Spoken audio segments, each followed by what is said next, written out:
You're tuning into Black and White Sports on YouTube. The no-holds-barred truth on sports.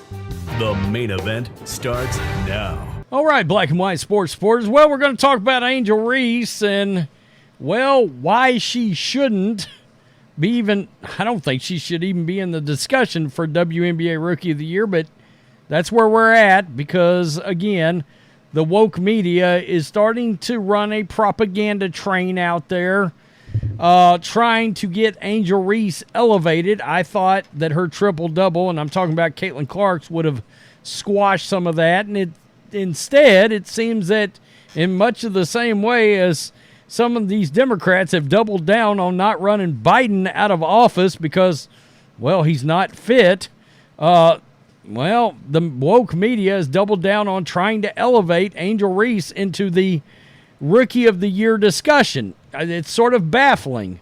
Well, Outkick has jumped out there and they put an article together, and, well, it doesn't look so good for Angel Reese when you start doing a deep dive into the numbers.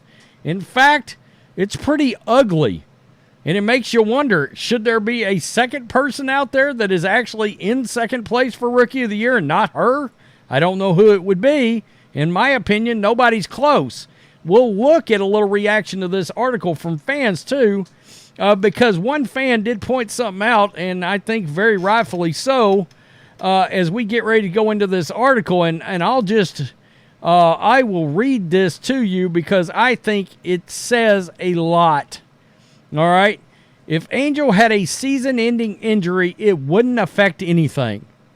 The game would go on. Now, on the other hand, if Caitlin Clark suffered a season-ending injury in the WNBA, they would lose millions. And it would be an injury heard around the world. Caitlin impacts the game. Angel Reese just plays it.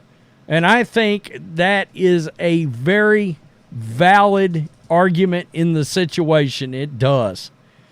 I mean, Rookie of the Year is supposed to be, right? Who's making the most impact combined with statistics?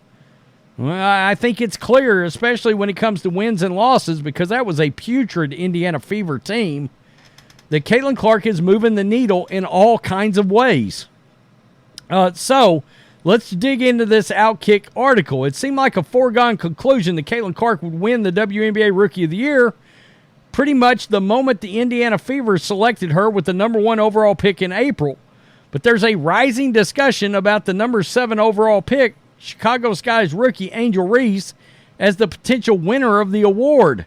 Reese is amassing counting stats at a very high rate, even setting the WNBA record for consecutive games with a double-double. That's 13. That's not the WNBA rookie record. That's the overall record set by Candace Parker in 2009 and 2010. It's impressive for sure, but it does not tell the whole story. They're about to break down statistics we have brought up before, but this is laid out in a way that everybody, even the Angel Reese pundits, the Shields, this should quiet them down. It won't, because there's an agenda working here that's about much more than statistics. All right, let me just keep it real.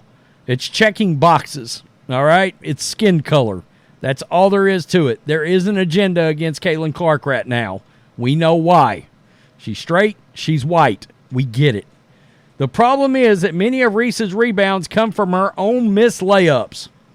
In fact, Reese only makes 44% of her layups. Do you know how putrid that is?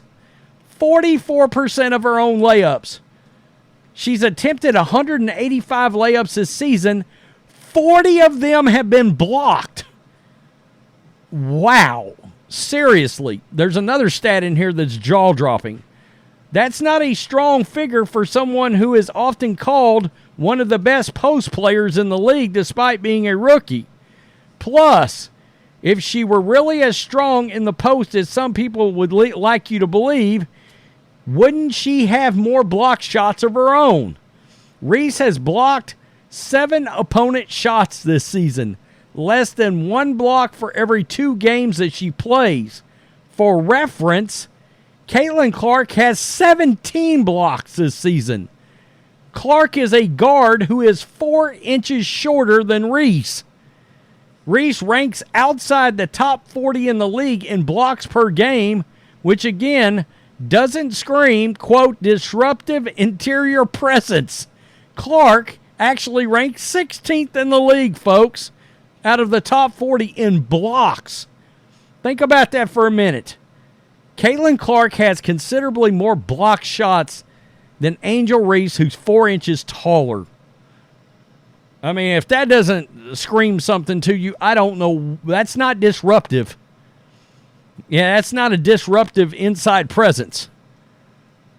Seriously, Angel Reese doesn't convert as many buckets as she should, especially given her average depth of shot. Reese's offensive efficiency doesn't paint a pretty picture for the Sky rookie. She's shooting just 42% from the field this season, despite the fact that 85% of her shots come from within inside 8 feet. Just 18 of her field goals this season have come outside the, quote, restricted area. For comparison, Clark has made only 31 shots from inside the restricted area, with the majority of her made shots coming from 20-plus feet away from the basket. Despite an average field goal depth being much further from the basket, Clark is only slightly worse than Angel Reese at converting shots, 39.3% versus 41.8%. That is jaw-dropping. So Reese is real close to the basket, and she's missing almost as many shots. The biggest difference between the two players in their effective field goal percentage is that Clark is over 50% in that category, and Reese is just 42%. I mean, seriously. Reese also frequently puts herself in a good position once shots go up, which is part of the reason she's able to secure so many rebounds. However, she just isn't very skilled. Reese doesn't dribble well, she can't shoot at all, and isn't a great defender. No disrespect to her, but Caitlin Clark is unlike anything they've ever seen in women's basketball. I mean, there's Caitlin, Angel Reese fans are punching air right now. They really are. As Dan Dockage said on his Outkick show Tuesday, Caitlin Clark does things on the basketball court that other WNBA players have never even thought of doing. Reese, on the other hand, is just like the majority of post players that have come through the league over the last 25 years. She makes the majority of her shots from inside 5 feet and misses a lot of them. She rebounds because she's always near the basket. And for those who argue that Reese is making her team better than Clark is making her team, that's absurd. The Indiana Fever won 13 games last season. They're on pace to better that total this season, and the only major addition was Clark.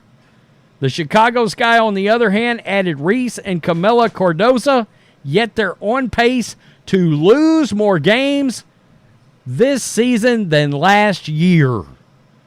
I mean, so that just tells you right there. That was a full breakdown, and it ended up looking awfully ugly for Angel Reese. I don't know what the argument is here. I really don't. I can't believe we're even having it.